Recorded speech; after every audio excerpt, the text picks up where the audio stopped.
Hi, for this assignment for this module, I decided to make an iMovie with and included time lapses and some images of what I decided to do for my Periscope.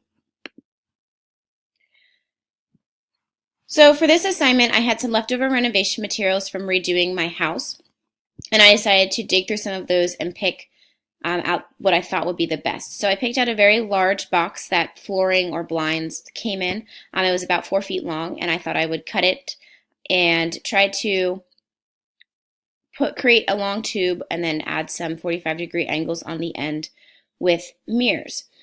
During the whole moving around and gathering materials, I happened to step on the mirror and it broke, so I thought that I could use some tinfoil just to improvise with at least a reflective surface, so for the project you could at least get a gist of if it would work in the position that I was in, and then later on when I found a mirror, I could replace it with that.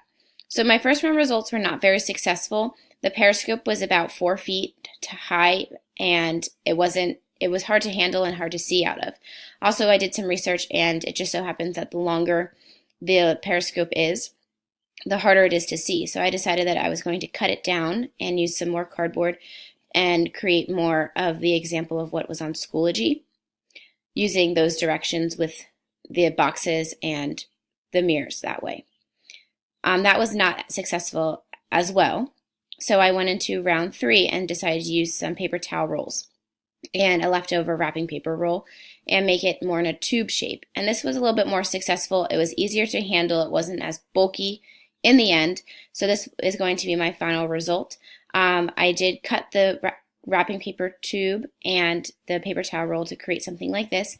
And then on the edges at a 45-degree angle, I'm going to pause it here just so you can see a little bit better. This is where my mirror would go. I had some cardboard that I wrapped in tin foil just to get a reflective surface. Obviously, I couldn't really see much with the tin foil because it's not super clear as a reflective surface, but since I broke my mirror, I had to improvise. And then here's the other end. The paper towel roll was a lot easy to handle. Here's me trying to show you that it is a little bit reflective, at least on the inside. So the paper towel roll was a lot easier to manipulate and control.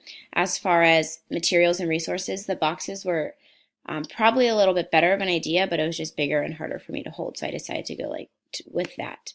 And then here is my final results. Thank you.